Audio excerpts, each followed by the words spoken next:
आज ये YouTube channel Akshay education जो है इसके ऊपर आपको कक्षा 11, कक्षा 12 जेड और एग्रीकल्चर से संबंधित अन्य सभी प्रकार की जो भी शिक्षा से संबंधित जानकारी है आपको दी जाएगी। मैं विनोद कुड़ी, कृषि विशेषज्ञ, Akshay education senior secondary school Jobner. सबसे पहले मैं आपको Akshay education senior secondary school Jobner के बारे में कुछ परिचय दूंगा। आपको यह एक संस्थान है जो जोबनेर कस्बा है। यह जोबनेर कस्बा जयपुर जिले के पश्चिम दिशा में 45 किलोमीटर की दूरी पे है। इसी जोबनेर कस्बे में आपका यह विद्यालय स्थित है, Akshay education senior secondary school. इस विद्यालय में कक्षा 1 से 12 तक शिक्षा दी जाती है। साथ ही यहीं पे अक्षय महिला महाविद्यालय भी स्थित है जो इसी संस्थान का भाग है। और इसी के साथ इस विश्वविद्यालय इस स्कूल के अंदर जेड, ICR, BHU व अन्य विज्ञान से संबंधित जो कंपटीशन एग्जाम है उनकी तैयारी करवाई जाती है। तो आज अपन बात करेंगे जो कि वर्तमान में राजस्थान के अंतर्गत कृषि विषय में हायर एजुकेशन प्राप्त करने के लिए जो राजस्थान के द्वारा एग्जाम कंडक्ट करवाया जाता है, जेड जॉइंट एंट्रेंस टेस्ट, संयुक्त प्रवेश परीक्षा। वर्तमान में सभी विद्यार्थी इसी टेस्ट की ज़्यादातर तैयारी करते हैं, जबकि इसी टेस्ट के आसपास ICR का एग्जाम भी होता है। ICR और जेड दोनों में क्या अंतर है? ये स्टेट लेवल का है। इसमें केवल आपको स्टेट लेवल की ही जानकारी पूछी जाएगी कृषि से संबंधित, और यह ICR इंडिया लेवल का एग्जाम है जिसमें इंडिया लेवल की जानकारी और इंडिया के हर स्टेट से हर विद्यार्थी से एग्जाम में बैठ सकता है और फाइट कर सकता है। अपन बात करेंगे जेड के बारे में। जेड क्या होती है, जेड की कैसे तैयारी की जाती है और किस प्रकार से इसमें एडमिशन किया जाता है। यह एक संयुक्त प्रवेश परीक्षा होती है जो ऑब्जेक्टिव टाइप के क्वेश्चन पूछे जाते हैं, जिसमें 6 सब्जेक्ट के लगभग पेपर आता है। उन 6 सब्जेक्ट में से एक विद्यार्थी को 3 सब्जेक्ट चूज करना पड़ता है और हर सब्जेक्ट में 40 प्रश्न आते हैं और 3 सब्जेक्ट के 120 प्रश्न होते हैं। इन प्रश्नों को आपको अटेम्प्ट करना पड़ता है। हर राइट प्रश्न, हर रॉन्ग प्रश्न पे आपके 1/3 मार्किंग होती है। अगर आपने गलत प्रश्न अटेम्प्ट किया है तो उसका 1/3 भाग काट दिया जाएगा सही में से। तो ये है जेड के बारे में। आज अपन बात करेंगे कि अपने राज्य के अंदर कृषि की उच्च शिक्षा प्रदान करने वाले कौन कौन से संस्थान है या कितने विश्वविद्यालय अपने राज्य के अंदर संचालित है। तो सबसे पहले अपन राज्य में स्थित कृषि विश्वविद्यालय, देखिए प्रिय विद्यार्थियों, वर्तमान में अपने राज्य राजस्थान में 5 कृषि विश्वविद्यालय हैं।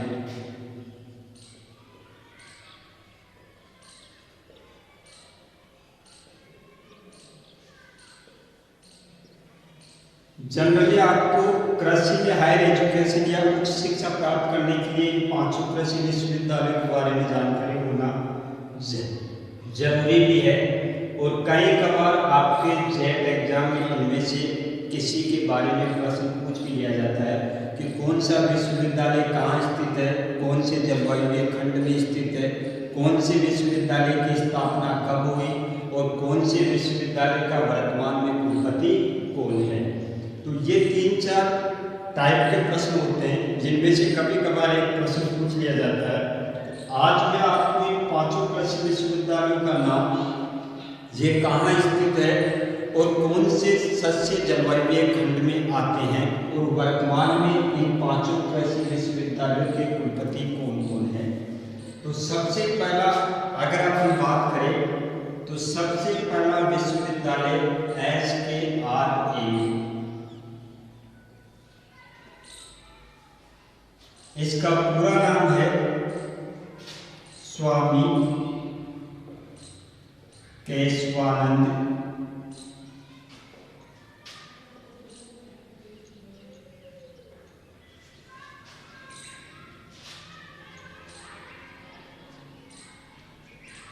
राजस्थान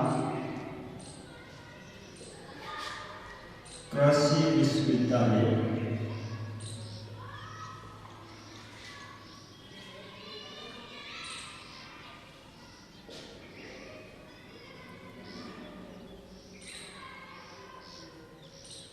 इसकी स्थापना हुई थी 1987 और ये विश्वविद्यालय स्थित है बीकानेर,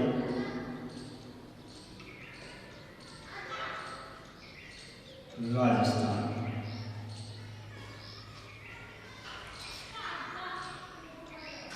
स्वामी केशवानंद राजस्थान कृषि विश्वविद्यालय बीकानेर, स्थापना इसकी है 1987। यह कृषि विश्वविद्यालय राजस्थान के कृषि जलवायु खंड होते हैं 10।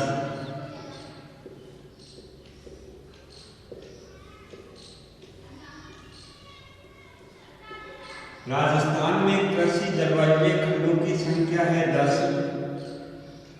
First A, first B, first C, second A, second B, third A, third B, fourth A, fourth B और फिफ्थ।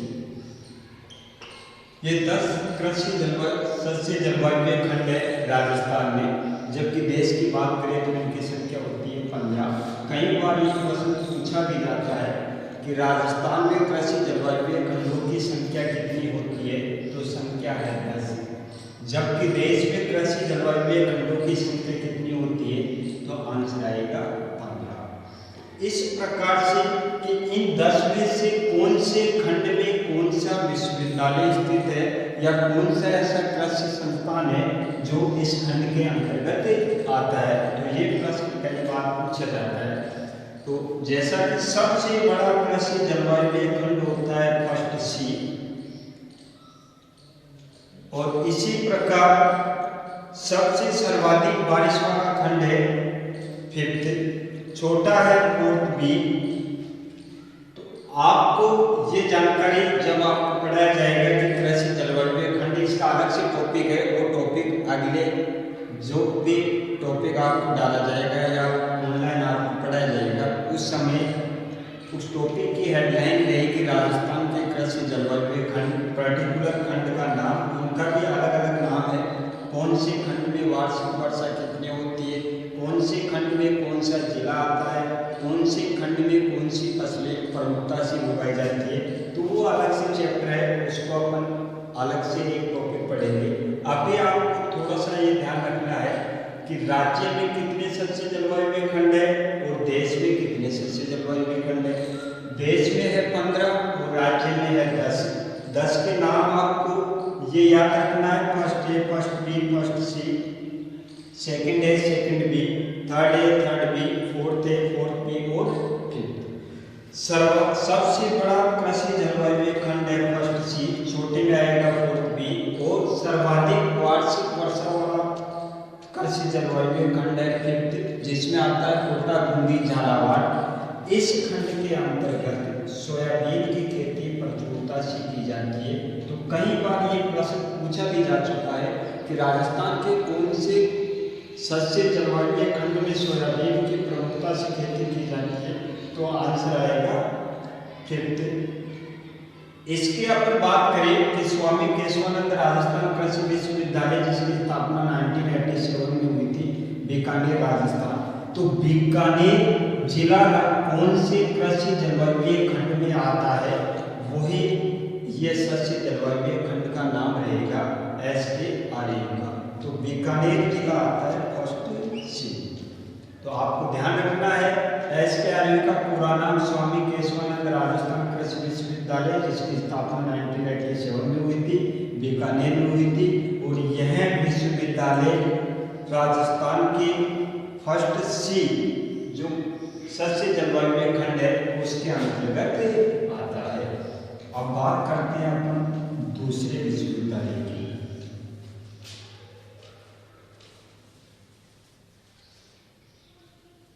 दूसरा है NPUAT,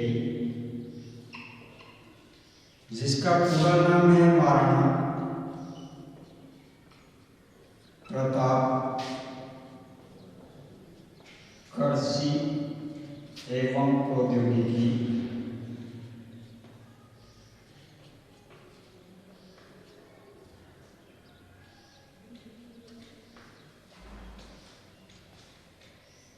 विश्वविद्यालय है NPUAT, जिसका पूरा नाम है महाराणा प्रताप कृषि एवं प्रौद्योगिकी विश्वविद्यालय उदयपुर।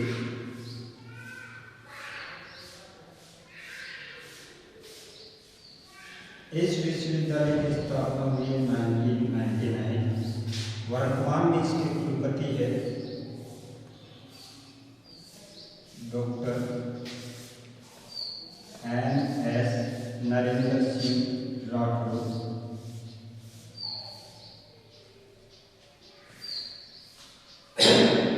सही है।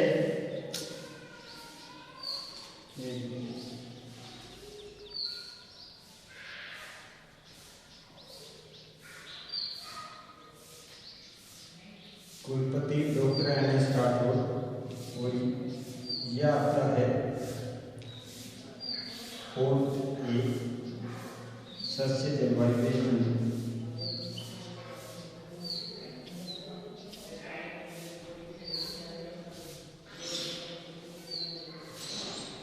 ये था दूसरा कृषि विश्वविद्यालय महाराणा प्रताप कृषि एवं प्रौद्योगिकी विश्वविद्यालय उदयपुर। इसकी स्थापना हुई 1999।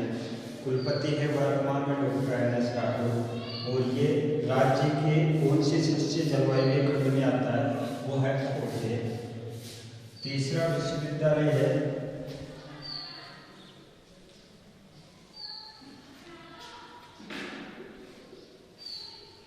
SKNAU,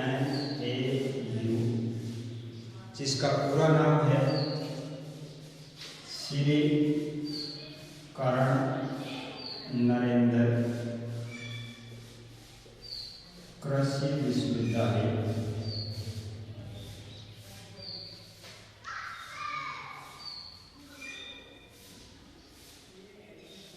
जो स्थित है जोबनेर जयपुर।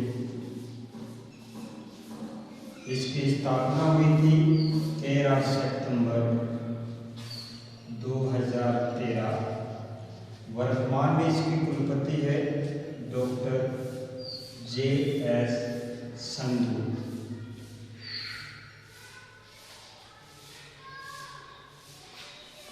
ये शस्य जलवायु खंड में आता है थर्ड है, क्योंकि जयपुर राज्य के थर्ड सबसे जलवायु खंड में आता है और राज्य के जयपुर में स्थित है, तो इस सबसे जलवायु खंड है, थर्ड है।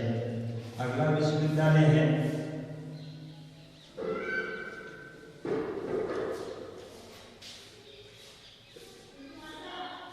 कृषि विश्वविद्यालय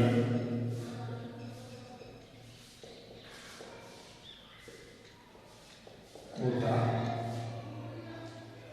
ये स्थित है कोटा में। स्थापना है 2013। इसके वर्तमान कुलपति है डॉक्टर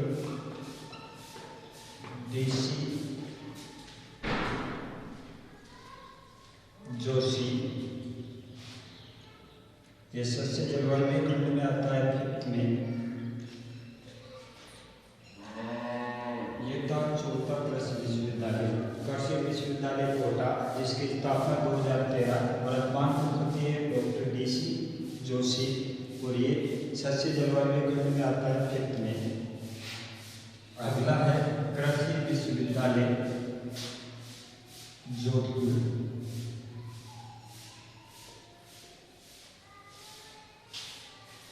स्थापना हो 2013।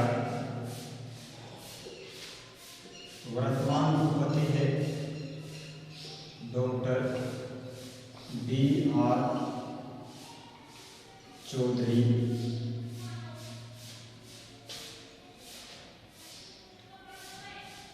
और ये सस्य जलवायु खंड में आता है।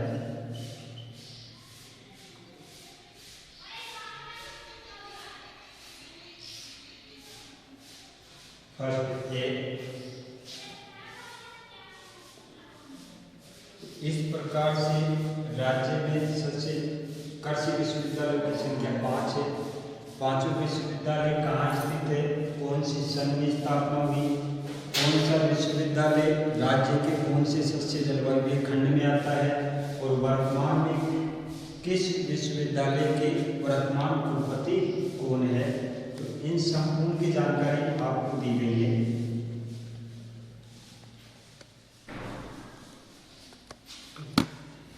इन सभी विश्वविद्यालय का 3 कार्य होता है और ये तीनों कार्य प्रमुखता से करते हैं। पहला कार्य है शोध,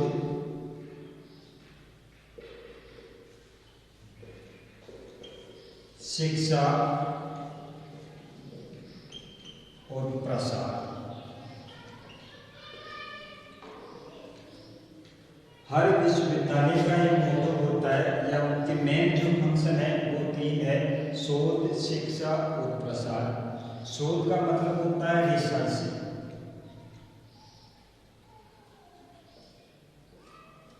शिक्षा का मतलब होता है एजुकेशन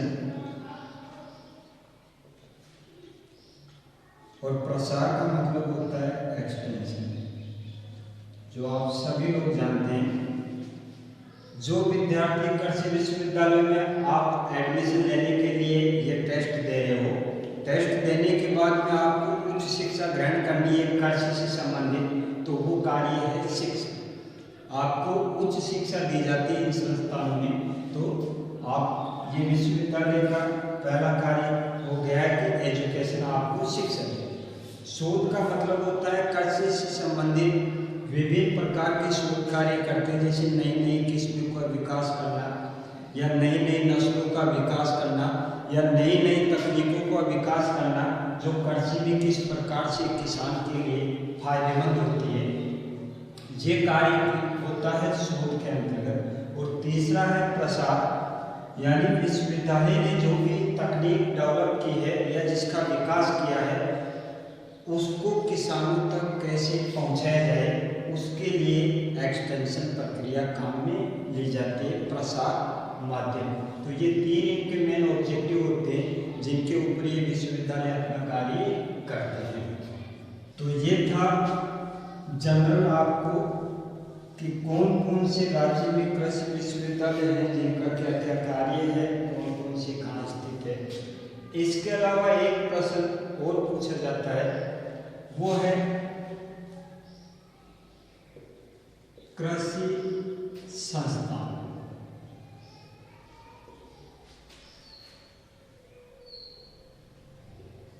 और वो संस्थान रहेंगे अनुसंधान से। इसमें से कई बार एक प्रश्न पूछा जाता है और ज्यादातर आपको 20-25 संस्थानों के नाम या कई जगह आपको और ज्यादा संस्थानों के नाम लिखे जाते हैं, उनका पूरा नाम वो कहाँ स्थित है। लेकिन आपको विशेष रूप से इस टॉपिक के ऊपर यही ध्यान रखना है कि अपने राज्य में कृषि से संबंधित कौन कौन से अनुसंधान के संस्थान है जो अपने राज्य में स्थित है, उनका आपको पूरा नाम और वो कहाँ स्थित है उनको ही प्रमुखता से याद रखने हैं।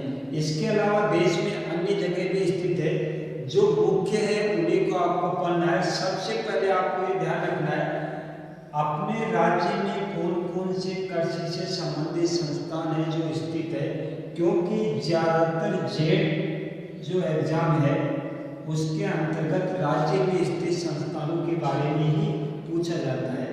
बाकी बाहर वालों को पूछते हैं तो वो ICAR एग्जाम में पूछते हैं ज़्यादातर। तो ये अगला जो में मुख्य कॉमन नाम है जो आपके आसपास के जिलों में कृषि से संबंधित अनुसंधान के कार्य में स्थित संस्थान है, उनके बारे में आपका बताया जाएगा। तो ये है राजस्थान में स्थित कृषि से संबंधित अनुसंधान संस्थान।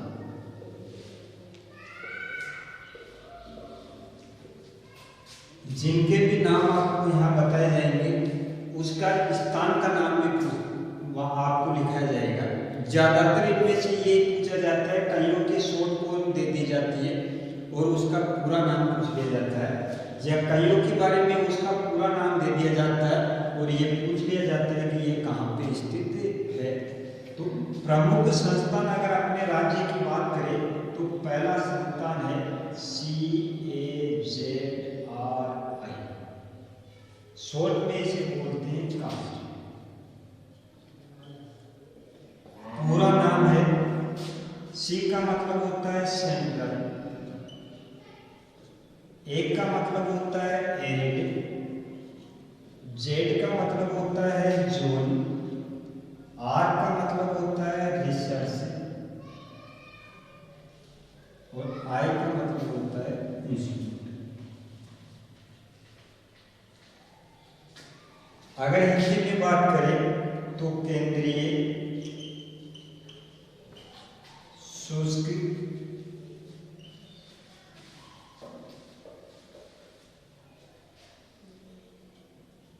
क्षेत्र अनुसंधान संस्थान और ये स्थित है जोधपुर राजस्थान। अपने राज्य में कृषि से संबंधित कौन कौन से संस्थान हैं, जिनमें पहला संस्थान का नाम आपको बता दिया है काजरी CAZRI, central arid zone research institute, केंद्रीय शुष्क क्षेत्र अनुसंधान संस्थान जोधपुर। दूसरा प्रमुख संस्थान है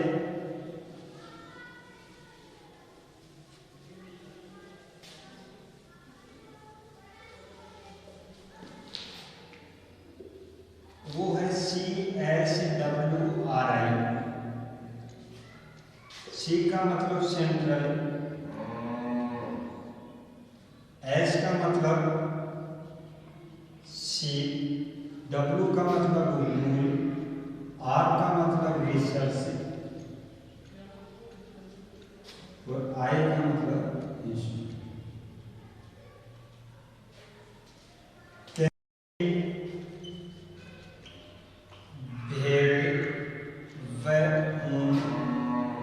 अनुसंधान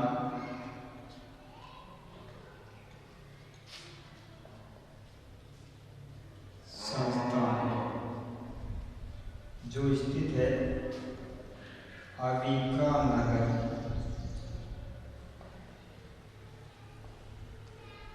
टोंक।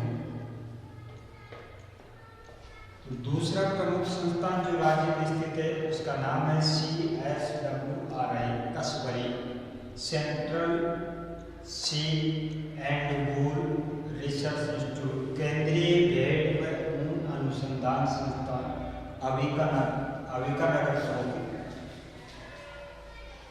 इससे अगला संस्थान है, उन्हीं संस्थानों के नाम आपको बताए जा रहे हैं जो राजस्थान में स्थित है। इससे अगला है CIAH, पूरा नाम है सेंट्रल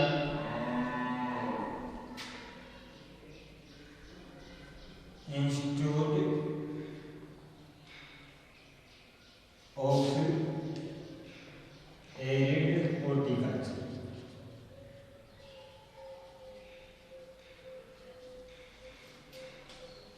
केंद्रीय शुष्क उद्यानिकी अनुसंधान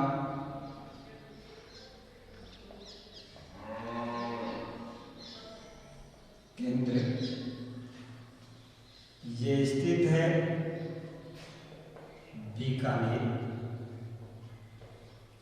तो ये है central institute of arid horticulture, केंद्रीय शुष्क उद्यानिकी अनुसंधान संस्थान जो स्थित है बीकानेर में।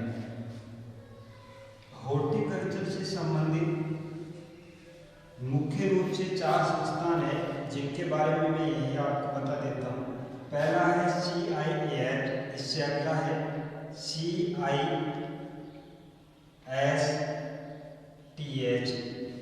इससे अगला है CITH,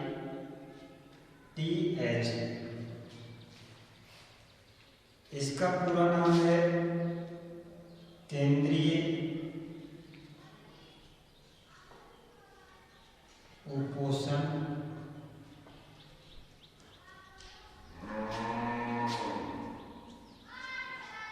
उद्यानिकी अनुसंधान संस्थान। सिर्फ अंतर है ST, इसमें ए है, ए का मतलब होता है एरिड, जिसे हिंदी में बोलते हैं शुष्क। इसमें ST है जिसका मतलब होता है सब ट्रॉपिकल, जिसे हिंदी में बोलते हैं उपोषण। और इसमें है टी का मतलब होता है ट्रॉपिकल, जिसे बोलते हैं शीतोष्ण।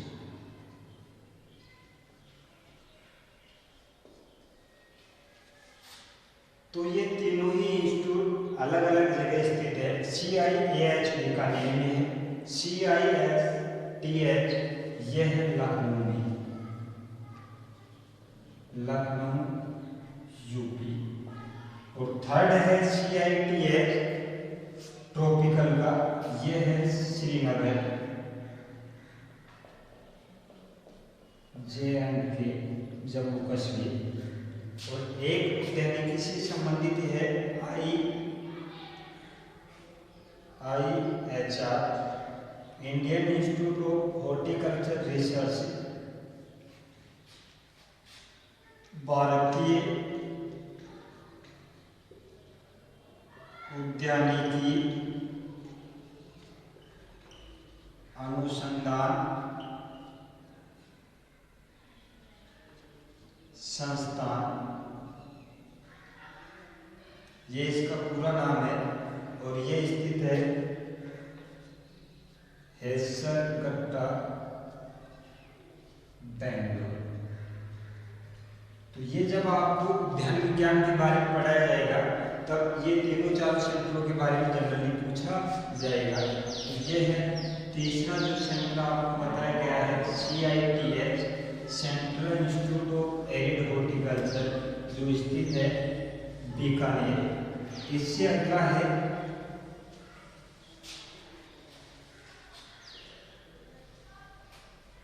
NRC,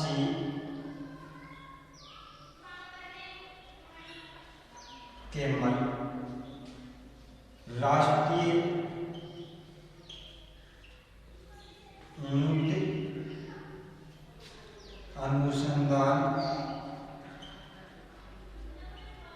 केंद्र, एनआरसी के राष्ट्रीय ऊंट अनुसंधान केंद्र ये स्थित है जोहरबीड, बीकानेर। इसी प्रकार एक इंस्टीट्यूट और है जो बीकानेर में स्थित है, एनआरसी डेटपाल। एनआरसी का मतलब होगा राष्ट्रीय अनुसंधान केंद्र और डेटपाल मतलब होता है खजूर। तो राष्ट्रीय खजूर अनुसंधान केंद्र ये भी स्थित है बीकानेर में। इसके अलावा एक और संस्थान है जिसका नाम है NRCSS, राष्ट्रीय बीजीय मसाला अनुसंधान केंद्र, ये स्थित है तबीजी, अजमेर। इससे अगला है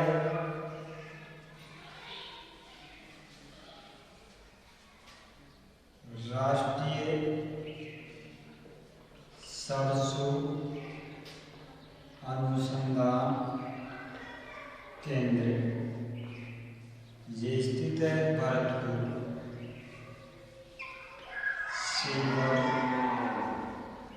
भरतपुर। इससे अगला है, तो ये थे कुछ प्रमुख संस्थान जो राष्ट्रीय स्तर के हैं लेकिन अपने राज्य में स्थित है। और जेट में प्रमुख रूप से किसी भी संस्थान के बारे में पूछा जाएगा तो इन्हीं संस्थान के बारे में रैंडमली ज़्यादा पूछा जाता है जो राज्य में स्थित है, क्योंकि हमेशा अपने राज्य की जानकारी पहले होती है, क्योंकि ये टेस्ट ही राज्य के लेवल का होता है जनरल एंट्रेंस टेस्ट, तो इसलिए ज़्यादातर प्रश्न इसमें राज्य से संबंधित पूछे जाएंगे। तो ये था जनरल आपकी जानकारी। राज्य में कौन कौन से कृषि विश्वविद्यालय कार्यरत है और कौन कौन से प्रमुख कृषि से संबंधित अनुसंधान केंद्र है।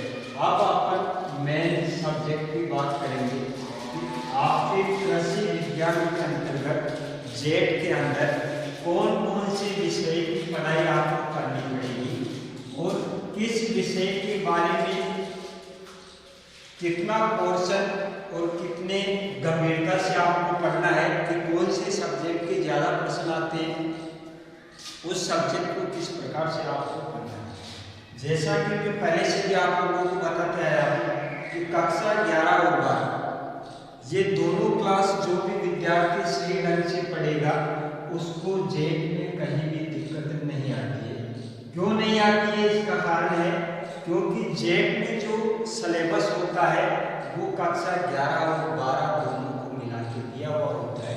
तो कोई सा भी विषय हो, चाहे कृषि विषय हो, चाहे रसायन विज्ञान हो, चाहे जीव विज्ञान हो, किसी भी विषय के अंदर जो विद्यार्थी कक्षा 11 और 12 उसको सही तरीके से पढ़ता है तो उस विद्यार्थी को इस टेस्ट को फाइट करने में ज़्यादा समस्या नहीं आती है। अपन बात करते हैं कि अपने को कृषि विज्ञान का पेपर हल करने के लिए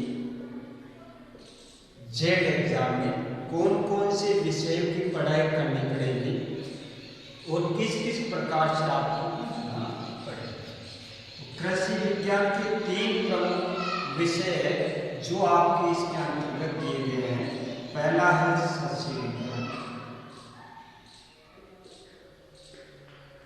दूसरा है उद्यान विज्ञान और तीसरा है पशुपालन। ये 3 विषय है जिनकी जानकारी आपको दी जाएगी और इन्हीं के बारे में आप जेट में तैयारी करनी है, इन्हीं से प्रश्न जारी पूछे जाएंगे। तीनों में से कौन सा विषय सर्वाधिक महत्वपूर्ण है?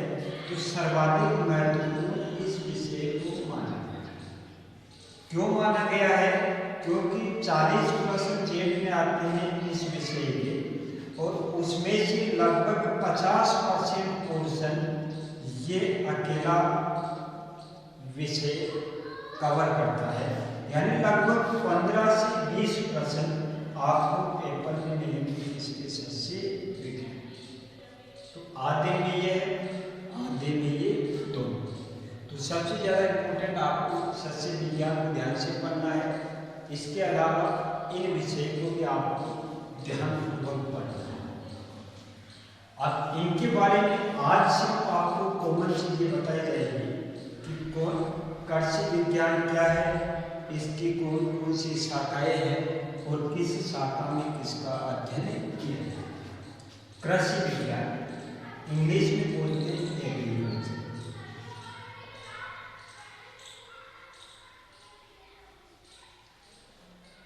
एग्रीकल्चर जिसे हिंदी में बोला जाता है कृषि विज्ञान, ये शब्द कौन सी भाषा का है और कितने शब्दों से मिलकर बना है, इन सभी के बारे में आपको ध्यान रखना है कि सस्य विज्ञान कौन सी भाषा है, उद्यान विज्ञान कौन सी भाषा का शब्द है, पशुपालन और एग्रीकल्चर किस भाषा का शब्द है। तो अपन बात करते हैं सबसे पहले कृषि। ये शब्द दो शब्दों से मिला है, एकर प्लस कल्चर। एग्रीकल्चर लैटिन भाषा का है। देखिए आपको ये ध्यान रखना है कि जिस भी शब्द के पीछे कल्चर लगा हुआ रहेगा वो लगभग 99% लैटिन शब्द, और जिन शब्दों के पीछे लॉजिक या लोगस या नोमी ये शब्द लगे हुए रहते हैं, वो शब्द 99% ग्रीक होंगे। कुछ एक अपवाद है जिनके कारण आपको 100% नहीं बताया गया है। 99% ऐसे शब्द जिनके पीछे कल्चर लगा हुआ रहेगा वो लैटिन शब्द होंगे, और जिनके पीछे लोजी लोगस या नोमी लगा हुआ रहेगा वो ग्रीक शब्द रहेंगे। यहाँ हम बात करते हैं कृषि विज्ञान एग्रीकल्चर। एगर प्लस कल्चर से बना है, इसका मतलब होता है कृषि और इसका मतलब होता है अध्ययन। कृषि का अध्ययन एग्रीकल्चर लैटिन भाषा का शब्द है। इसकी परिभाषा की बात करें तो कृषि विज्ञान की परिभाषा क्या होगी? विज्ञान की वह शाखा जिसके अंतर्गत कृषि से संबंधित क्रियाओं का अपन अध्ययन करें वो कहलाता है कृषि विज्ञान। अब कृषि से संबंधित इनमें सब शाखाएं आएगी, सस्य विज्ञान, उद्यान विज्ञान और पशु, ये सब शाखाएं कृषि विज्ञान के अंतर्गत आती है। तो पहला है ऐसी विज्ञान की शाखा जिसके अंतर्गत कृषि व कृषि से संबंधित संपूर्ण व्यवसायों का अपन अध्ययन करते हैं, वो कहलाता है कृषि विज्ञान। कृषि विज्ञान एक विज्ञान भी है और कला भी है, ये भी आपको ध्यान रखना है। एग्रीकल्चर का साइंस एंड आर्ट, यानी ये साइंस भी है और कला भी है। अब बात करते हैं इसकी प्रमुख शाखा सस्य विज्ञान, इसको इंग्लिश में बोलते हैं एग्रोनॉमी। देखिए ये भी दो शब्दों से बना है, एग्रोस प्लस नोमी। होता है खेत या फील्ड, और नोमी का मतलब होता है अध्ययन।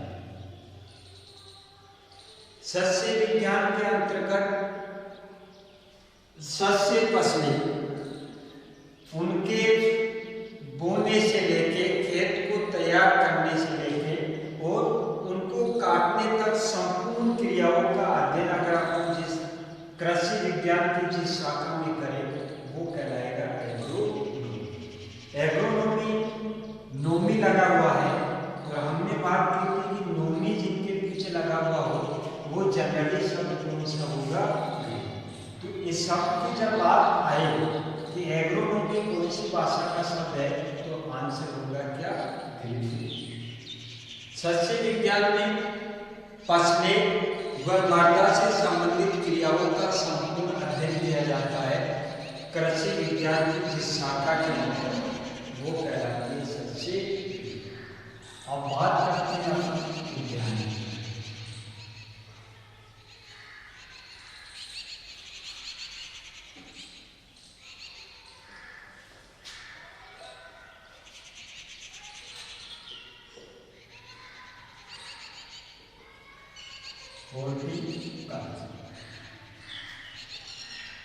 उद्यान विज्ञान ये भी लैटिन भाषा का शब्द है,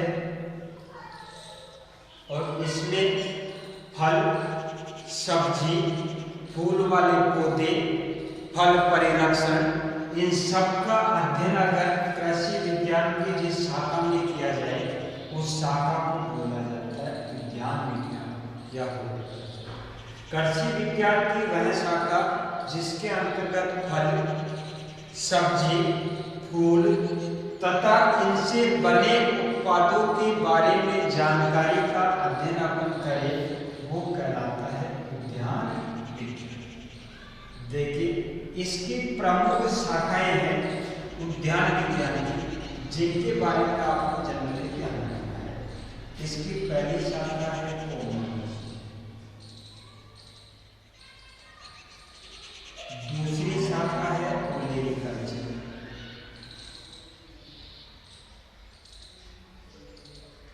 तीसरी शाखा है फ्लोरिकल्चर,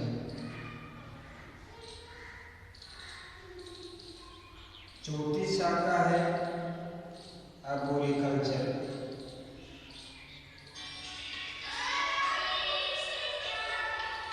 इसके अलावा भी एक दो शाखाएं और है जिनके बारे में ज्यादा